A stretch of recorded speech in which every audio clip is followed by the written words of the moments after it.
साथियों देखिए क्या केस है, हमने इसका टेम्परेचर नोट कर रहे हैं और आखिर इस पशु में हमें ऐसी कौन सी बीमारी दिखी जो हमें केवल 2 इंजेक्शन लगाने से ही ठीक हो गई और हमें केवल वहां पर 2 इंजेक्शन ही क्यों लगाए, आखिर ऐसा क्या हुआ।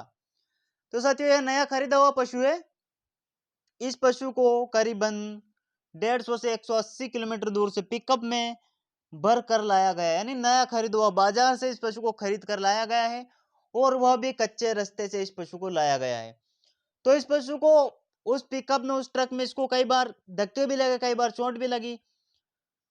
तो इस पशु को क्या हुआ कि थकान हो गई और इस पशु के शरीर में अकड़न आ गई। तो हमें यहाँ से इसको पता चल गया, हमने इसका टेम्परेचर लिया, टेम्परेचर सब इसका नॉर्मल आ रहा था, रोमन अच्छे से गति कर रहा है। हालांकि सुबह इन्होंने इसका दूध निकाला, दूध भी दिया और यह पशु गोबर भी कर रहा है, पशु पेशाब भी कर रहा है, म्यूकस मेम्ब्रेन सब कुछ सही है, कहीं किसी प्रकार की कोई दिक्कत नहीं है और पशु डाउन भी नहीं है। ऐसा भी नहीं है कि पशु कई दिनों से बीमार था और पशु मालिक ने बेच दिया, ऐसा बिल्कुल भी नहीं है। पशु पूरी तरीके से ताकत में और पशु एकदम से एक्टिव है, पूरी तरीके से एक्टिव है। पशु के शरीर पे हमें चमक भी दिखाई दे रही, पूरी तरीके से पशु तंदुरुस्त है। तो फिर दिक्कत कहां पर है? दिक्कत है इसके शरीर में, इसकी मांसपेशियों में अकड़न आ गई है। इसको जब भरकर लाया गया तो इसके शरीर में अंदरूनी चोटें लगी है और इस पशु को जब इतने दूर से भरकर लाया गया है तो इस पशु को थकान है। अब हमें ट्रीटमेंट भी वही करना है। जब हमें एक केस हिस्ट्री पता चल गई है और हमने जब इसको डायग्नोसिस कर लिया था, हमें ट्रीटमेंट भी वही करना है कि इसकी थकान का ट्रीटमेंट करना है और जब इसको पिकअप में भरकर लाया गया तो उन चोटों का हमें ट्रीटमेंट करना है। हालांकि चोट इसके शरीर पर बाहर कोई खून नहीं दिखाई दे रहा है, केवल अंदरूनी इसको थकान है। ऐसे केस जब आपको मिले तो आप वहां पर क्या ट्रीटमेंट करते हैं? अगर आपको ऐसे केस में बुखार मिले तो आप वहां पर इसके साथ एंटीबायोटिक लगाए। अगर ऐसे केस में आपको वहां पर रुमन गति करता हुआ ना दिखे तो आप उसको डिवर्मिंग करवाए और आप उसकी रुमन की संचरित के लिए उसको रुमन एपेस पाउडर या अन्य वाइज कोई पाउडर आप उसको दिलवाए।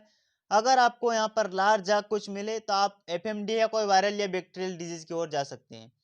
लेकिन हमें यहाँ पर ऐसा कुछ नहीं मिला। हमने अच्छी तरीके से इसको भापा और इसको चेक किया तो हमें यहाँ से पता चल गया कि इसको कोई तकलीफ नहीं है और पशु पूरी तरीके से एक्टिव है। हालांकि पशु कम कम खा रहा है, खाना पीना कर रहा है लेकिन कम कम खा रहा है। तो हमें ट्रीटमेंट भी वही करना है। ऐसा नहीं कि हमें यहाँ पर भी एंटीबायोटिक लगाए, ये कदाचित सही नहीं है, यह गलत है। अगर हम यहाँ पर एंटीबायोटिक लगाएंगे तो पशु और भी खाना पीना बंद कर देगा, पशु की इम्यूनिटी कम हो जाएगी। तो जहां पर हमें एंटीबायोटिक लगाने की जरूरत है बस वहां पे लगाया। हमने यहाँ पर इसको लगाया injection 20 ml intramuscular nimesulide paracetamol injection का उपयोग किया है, जो इंजेक्शन इसकी सभी मांसपेशियों को रिलैक्स कर देगा, सारी मांसपेशियों की अकड़न को दूर कर देगा, सारी अकड़न को दूर कर देगा और पशु पूरी तरीके से अपने आप को एकदम से हल्का महसूस करने लगेगा। ऐसे केस में हमने यहाँ पर निमोस्लाइडिन पैरासिटामोल का बहुत ही अच्छा रिजल्ट पाया है। और जब खासकर उन पशुओं में जो पशु बाहर से लाए जाते हैं, जिन पशु को ट्रक में भरकर लाया जाता है। और एक इंजेक्शन हमने इस पशु को लगाया है ट्राई न्यूरोसोल एच, बस ये 2 ही इंजेक्शन हमने इसको लगाया। ट्राई न्यूरोसोल एच हमने इसको 10 ml केवल इंट्रामस्कुलर दिया है। बस यही 2 इंजेक्शन लगा के हमने इस पशु को छोड़ दिया है। बाकी ऐसा नहीं कि हमने इसको सीपीएम भी दिया कि बी कॉम्प्लेक्स भी दे, ताकि यहाँ पर जरूरत ही नहीं उन चीजों की। जो चीज हमें यहाँ पर जरूरत है बस हम वही लगाते हैं। बाकी अदरवाइज हम यहाँ पर ज्यादा इंजेक्शन प्रयोग नहीं करते क्योंकि यह उचित नहीं है।